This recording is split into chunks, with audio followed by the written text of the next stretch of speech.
everyone. It's Megan Ramos, and I'm here with my wonderful co-host, Dr. Nadia Pataguana. Nadia, how are you doing today? I'm doing great, Megan. How are you? I'm doing well. We've got some great Q&A questions for this week's episode from our listeners. I'm really excited to jump on in. I love these. These are the fun episodes because we get to answer all your questions. And of course, you'll get both mine and Megan's input, which are always very consistent, although we have our own personality and way of saying things, which is quite fun, in my opinion. I think we add to each other's answers. We both have so much experience. So really enjoy doing this because we get to kind of merge and fuse both of our knowledge from all of our years fasting people.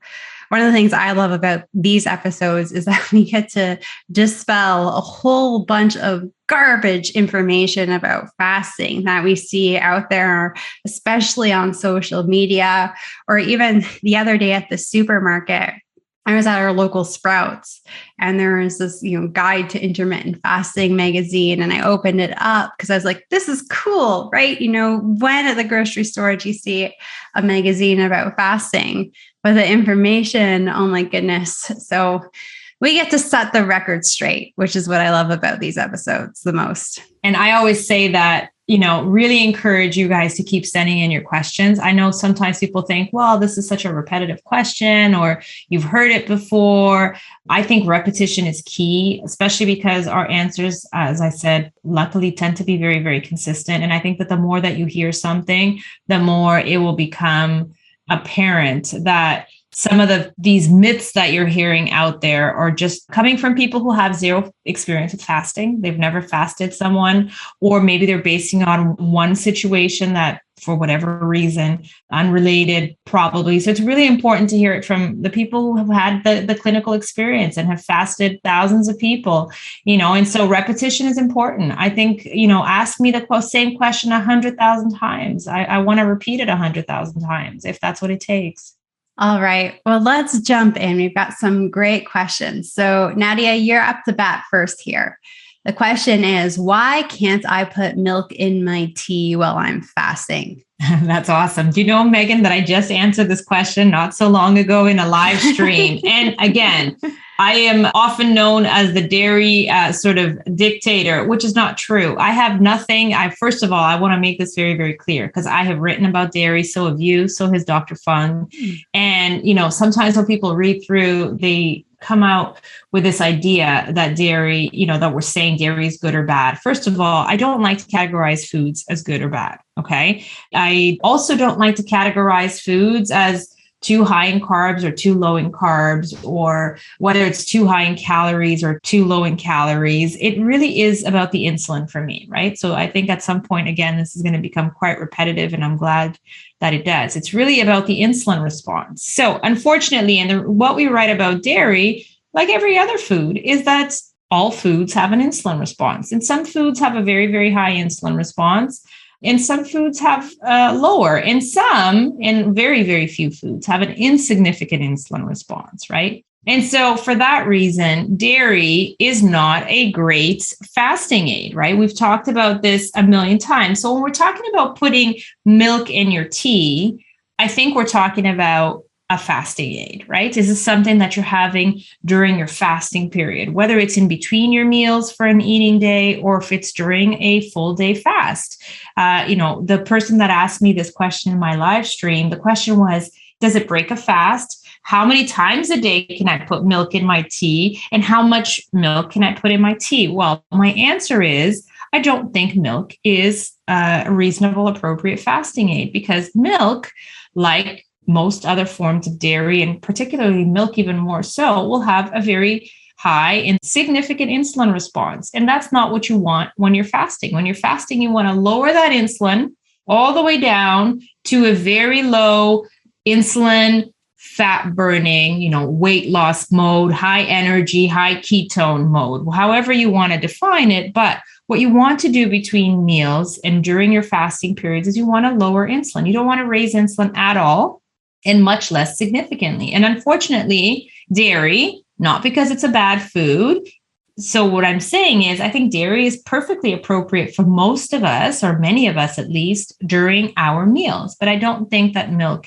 is an appropriate fasting aid for that reason. It will raise your insulin. So if insulin goes up, you go into fat storage mode, right? You don't go into fat burning mode. And that's not what you want when you are fasting. The only reason why you're fasting, most of us anyway, most of you guys, is to go into fat burning mode. So don't put milk in your tea. Instead, you can find some more appropriate fasting aids. And we've talked about that quite a bit, and we'll talk about it again. What do you think, Megan? Yeah, absolutely. I mean, you can totally snack on your fasting days with these fasting aids. And when it comes to milk in particular, people need to realize that in naturally occurring foods, there's a trade-off between sugar and fat. And milk tends to be lower in fat. So if it's lower in fat, it's just naturally going to be higher in sugar too. So this is why other aids, like having some coconut oil or having some butter, again, there's a trade-off, right? They're really high in fat and they don't have sugar in them. So there's this natural trade-off when it comes to these types of fasting training meals too. So it's so important that we don't snack, we don't graze on them for hours, which can be really easy to do on our fasting days. We need to sit down, enjoy our beverages, but keep in mind about these fasting aids, even though they're natural things like milk, if it's the milk tends to be pretty low fat. So there's going to be a trade-off there with sugar, absolutely. And that's going to have more and more of an insulin response. Absolutely. And dairy in and of itself has another component. So besides the fat and the sugar trade-off, it has another component that in and of itself, the type of protein that's in dairy and milk, in and of itself has an insulin response. So we do often focus, it's pretty simple usually. We focus on, fat and the sugar trade-off. But when it comes to certain foods like dairy, there's another component, one that on its own particularly raises insulin significantly in people that are more insulin resistant. So again, not to say you can't have dairy, you just have to be aware of it. Bring it into your meals always. That's my opinion there. And I think that at some point in your initial journey, if you're very, very insulin resistant, you have to keep it down to a much lower amount. And when you're much less insulin resistant, then you could probably have a bit more dairy. Yeah, we should really do a whole hot topic episode on dairy because, like conventional dairy, the cows are often pregnant while they're still producing milk, and then there ends up with all kinds of estrogen. And there's another protein in dairy called casein. There's different types of this protein, and some versions of it are really inflammatory, and it just often sets people back too. I personally don't really eat that much dairy. We use the odd bit of butter as cooking. I really try to cycle through my cooking fats. So duck fat, beef tallow, we use lard, and then of course like olive oil, coconut oil, we use some avocado oil. So we cycle the butter in because I'm a big believer in getting a variety of fats. But we don't really eat dairy. But I think it's so hard because many people, when they transition, and many people who are fasting, and we're actually going to get to this question in an upcoming episode, but many people who are fasting are doing some lower carb version diet. Now, you don't need to, and stay tuned because we're going to chat about that soon. So you don't need to, but many people are. And it's a big transformation to go from eating the standard North American diet to a lower carb diet. So like so many of you, I went through this too, where trying to find substitutes for familiar foods as you learn to navigate a new eating style. And a lot of those foods are really heavy in dairy. And so for someone who doesn't really eat dairy, I struggled during that initial period of time where I was trying to look for substitutes for things that I liked. And maybe it was a bit of a blessing in disguise that I don't really like dairy because it forced me to say, okay, you need to really eat ancestral, eat primitive. Your meals have got to change. You just can't make replicas for everything that you used to eat. And now the way of my eating is very different. So it was a shorter learning curve, I think, without the dairy, but there's so many great foods out there that are dairy free. But anyways, we'll do a hot topic episode on that before we end up making this a hot topic episode on dairy. That's true. All right. The next question is, I know Dr. Fung says no to sweeteners, but how about monk fruit? Is there another way to sweeten my tea or make desserts? So it's important to know that we are not really agnostic about a lot of nutritional items. For example, we recently had a holiday in Canada, and I'm not in Canada, I'm in the US. But we were having friends over for that holiday, and they don't eat like I do or my husband does. So I bought them healthier versions of certain foods that are traditional around this holiday time. And they just had slightly better quality ingredients. So no wheat flour, no, sort of refined and processed table sugar. And they had something like monk fruit in them. And this is not something I did grab, one little of these cookies myself, but stayed away from it. But there are these times throughout the year that you can definitely include sweeteners into your baking, or just because maybe you do want a bit of a sweetened iced tea one day. You just don't want to make this your routine. You don't want to be drinking sweetened tea every day. With every dinner, you don't want to be having those desserts that are artificially sweetened. So for special occasions, heck yes, you can absolutely have them. And I know Jason feels this way. And this is exactly what we used to tell the patients in the clinic. This is exactly what we tell people over at our fasting method community and in our coaching program. So it's not, no, never, but it's for those special times. And I feel there's so much online where people get stuck in these camps. One of my poor cousins, a couple Thanksgivings ago, she was brand new to the low carb lifestyle. And she knew that I just genuinely didn't eat these substitution foods. And she said, it's going to be really difficult for me to show up at your mother's house if I don't make a substitution for pumpkin pie, because I'm going to end up eating the pumpkin pie that her aunt or my mom has.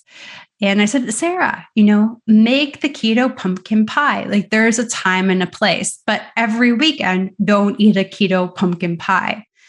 So that's what you need to be aware of in general. Now, when people are going to be having these special treats on occasion, I am a bigger fan of monk fruit. And I am a bigger fan of actually pure maple syrup. So one thing, my husband is a breakfast person, and we're not talking bacon and eggs. Of course, he loves that. But I'm talking about the breakfast he grew up having in Central Florida. So not the greatest foods. So a couple times a year when it's his birthday or special occasion for him, we'll make those pancakes, those almond flour pancakes or coconut flour pancakes or waffles. And we'll take some butter and we'll add in just a few drops of pure maple syrup, and we'll make a maple flavored butter and put that on top of the coconut flour pancakes or waffles. So dosage makes the poison too with this stuff as well. So you are in control of the dosage, and you can mix it into other things like butter just to add that hint of sweetness.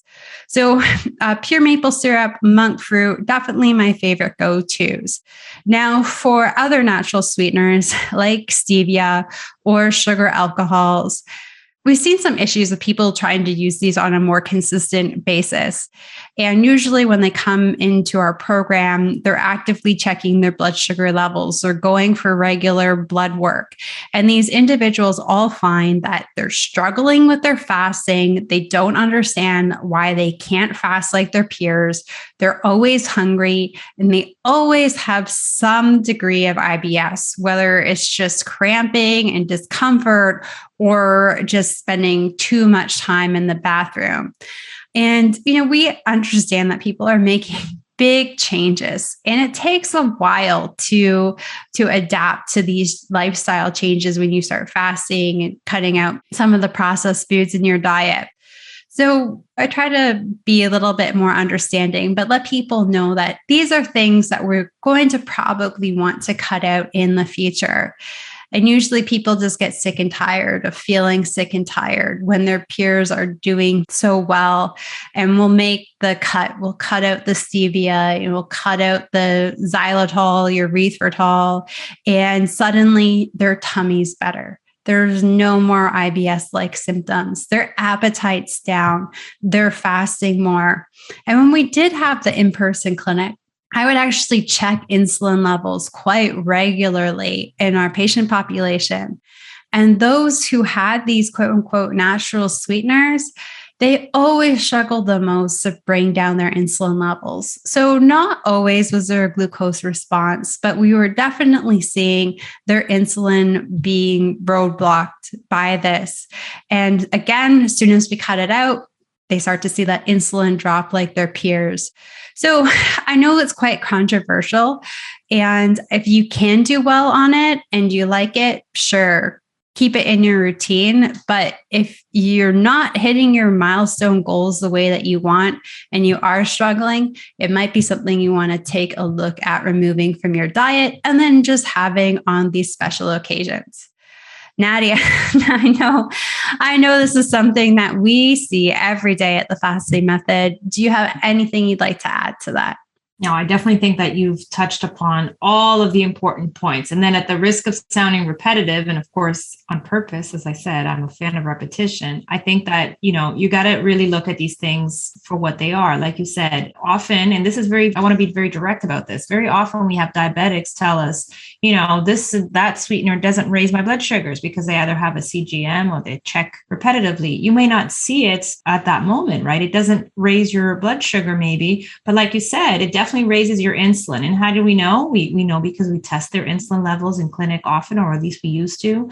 And also, if you want to test it yourself, what you can do is, okay, it doesn't raise my blood sugar right now, but what's my blood sugar tomorrow morning, right? Which is a really great reflection of insulin resistance. So every time that I've had people take the challenge and remove the sweeteners on a daily basis and compare their morning blood sugars from one week to the next, there's usually a very significant and obvious drop. So if you want to test it out yourself, please do. And so again, if you want to take this in a more of a step-by-step or just a summary of everything that we're saying that we're not, again, even categorizing these as good or bad. That's not the point. It's how often you want to have this, definitely not between meals. Okay. Not a fasting aid. You don't want to put sweeteners in your tea or coffee between meals because you don't want to be raising insulin between meals. We talked about that when we talked about dairy.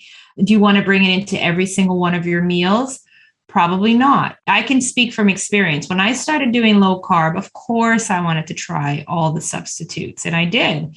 And what I found was that I had a really hard time fasting between meals, right? I was grazing and snacking because it raises your insulin and you just want to keep eating. So again, even your fasting periods between meals are going to be hard if you're having sweeteners at every meal. Okay. But like Megan said, and even the not so great sweeteners, I'm not a huge drinker. I don't drink a ton of alcohol. So I'll admit to having, I shouldn't, but I admit to having a Coke Zero every once in a while when we go out because, while everybody else is drinking something, I sometimes will drink that too. But if I were to have Coke Zero on a daily basis, I would not be sitting here talking with Megan today because I would be just down that rabbit hole, slippery slope. My diabetes would come back. I mean, my insulin levels would go up. It's not something I could have or would want to have. Of course, it's not a real food like Megan was talking about. But the reality is that these things, whether they're good or bad, raise your insulin. I don't think that you're going to have great success having it on a daily basis. I definitely don't think you can have them between meals, but on occasion, for sure, if it works for you, especially if you can recover from it, especially. All right, Nadia, this question is one of my banes of my existence, but I think it's important to address. It is, do I have to check my ketones? I actually don't mind this question at all, Megan, and I'll tell you why. Really? Yes, I don't mind it at all. I think that I definitely don't think you have to check ketones, but I'll tell you why I don't mind this question at all. A few years ago, I had never checked my ketones, but I was already doing low carb and intermittent fasting, and people talked about ketones a ton. Urine strips and blood ketones and breath ketones. And then you and I went to a conference and you offered us all a Keto Mojo. I don't even know if you remember this. And so now I had a Keto Mojo and a new device, a fun device. And so then I decided that, and keep in mind that I was already a clinician advising on low carb diets and intermittent fasting. I already knew a ton about ketones and insulin and how the relationship between the two. And I could explain it really well. But I had never checked my ketones. I never needed to. because I was able to reverse all of my concerns and get off of medication without ever checking ketones. So do I think you need to check ketones? Absolutely not. But if you do check ketones, if you want to check ketones, if you like numbers, if you like fun machines, you can, and you can often confirm a lot of the things that we're talking about. So you can do it if you want. And if you don't want to, you don't need to, because if something is working, you will know. And if it's not working, you will also know, right? So there are many other ways to check if you're healing. And so when you ask me, well, how do I know I'm better? Well, what were your concerns to begin with? If it's higher blood sugars, you should see a significant drop in blood sugar, especially in the morning, over time. If you're not seeing that, then it's time to readjust your plan. Get some help in the community or through one of us. All checking ketones is going to do is confirm what we're already saying. So again, what's going to happen to your ketones if you have too much dairy? What's going to happen to your ketones if you have sweeteners between meals? What's going to happen to your ketones if you graze and snack on your eating days? So I think it's just a confirmation if you want that confirmation. So no, I don't think you have to check ketones, but if you learn how to, there are blood meters, there are breath meters, there are urine strips are only really useful at the very, very beginning of your journey. If you're just wanting to look at whether or not you're going into ketosis, it won't give you levels and not something you can rely on over time. So what I did a few years ago, it's quite a few years ago, looking back now, I think it was 2018, is I decided to do a diary, and I called it my keto measuring journey. And I've put this up in my Instagram. I've put a link to an old blog that I wrote for our community back in 2018. And so it was a fun experiment. It was a journal. Basically, I checked my ketones and blood sugars about 6 times a day for like weeks on end. And I took pictures of everything that I ate and what time I ate. And I made correlations. And all it did was confirm what I already knew. I didn't learn anything new. I've looked back and looked at that journal or diary. It didn't tell me anything I didn't already know, but it confirmed a whole lot of stuff. So it was fun, and I'm glad I did it. But do I check ketones often? I don't. I don't need to. I pretty much know what works and what doesn't work for me. How about you, Megan? Yeah, I guess I need to justify why I said this question is the bane of my existence. I want to put this out there and set the record straight for people who are scared about getting overwhelmed with data points. Because I hear you. I hear you, former Weight Watchers, point trackers, or former calorie counters. I am a scientist and I geek out on data. But everything I had done in my life up to trying to reverse my diabetic issues and lose this weight when my metabolic health was so garbage, I did deep dives into data, and I went really hardcore with everything, in my whole life. Finances, relationships, friendships. I had data on everything. That's just how I function. And you get stuck in this bit of a perfectionist mentality. And there's different factors that can affect the data. So I threw my hands up in the air and I said, I am, for the first time in my life, going to listen to my body and how I feel. I'm not going to look at the scale. I'm going to see how my pants are fitting, and I will check my blood work. And I reversed my diabetic issues, PCOS, fatty liver, lost the weight without ever once checking my ketones. Have I checked my ketones since? Absolutely. I have a BioSense breathalyzer. I have the blood monitor too, the Keto Mojo. And I love this data now that I'm in this healthy stage, but I hit all of my markers. So you don't need to do it. But now I'm really into the data. I really geek out on the data, and I like biohacking and using myself as N=1 and confirming things that I might know, kind of like what Nadia is talking about. But there are things that can affect one's ability to produce ketones. So thyroid disorders, inadequate thyroid medication, changes as we get older, especially ladies with our hormones, can sort of affect our ketone output. So where I get bogged down by it is when I feel like people are just chasing the ketones. And due to factors outside of their control, they just can't get them or get enough of them. And it doesn't mean that they're not healing their insulin resistance and they're not able to lose body fat, they're not improving metabolic syndrome. You still can do all of those things without chasing these ketones. And I see it break so many people's hearts. And then they end up giving up on fasting or giving up on real food nutrition. So I think you can really, and I've recommended it too for certain circumstances, like Nadia's mentioning, when people need that confirmation of what they're doing is resulting in something therapeutic. And even there have been times I've recommended to a handful of individuals that I can't necessarily figure out what's going wrong with them. Why aren't we seeing the results? All right, I want you to check your ketone levels so I can get some empirical data about what's going on with you. But I know the whole picture with these clients too. So I think it's a sticky subject, but I am someone who has benefited from not checking them, and I'm someone who has benefited from checking them, but you need to just be aware of the fuller picture.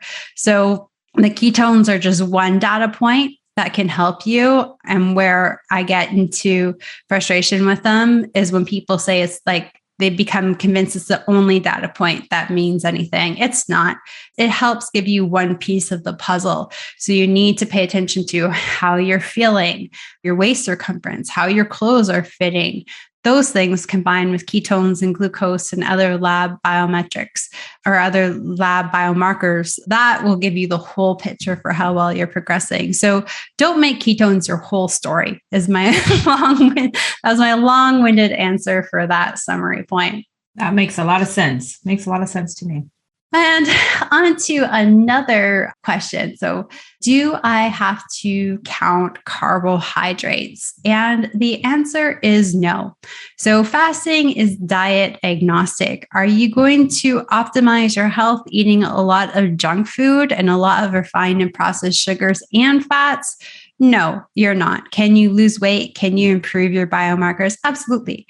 I mean, Jason and I had some patients in the clinic who just ate like garbage. I'm talking, imagine a 4-year-old kid given $200 to go into the grocery store without adult supervision and buy whatever they wanted.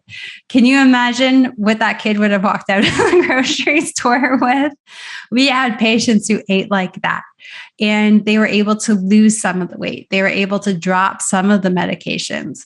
Were they able to fully optimize their health, hit all of their goals, and be these incredibly, biohacker, health optimization individuals? Absolutely not. But could they improve the quality of their health and their life? Still, yes, they can. And they did. But in general, you really want to focus on a real whole food approach, and you want to eat until you're satiated. So you want to get rid of processed and refined sugars, but you also want to get rid of processed and refined fats.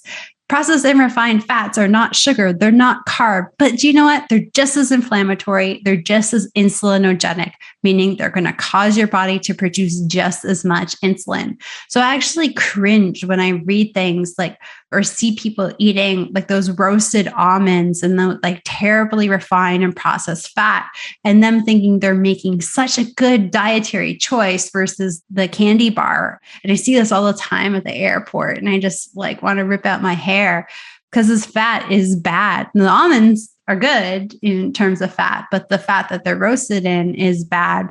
So we've got to show some anger, towards refined and processed fats too, just not the carbs.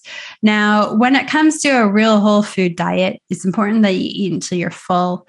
It's important to make sure that you are not struggling with satiation issues. So you're able to feel satiated, because if you're not, maybe you're not getting enough protein or enough dietary fat.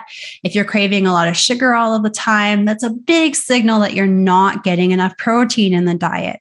And it's easy to fall short on the fat and the protein as well. So you've got to listen. You've got to make sure you are feeling good and you are feeling full after your meals. But really, when it comes to the carbs, you want to have real whole food carbs.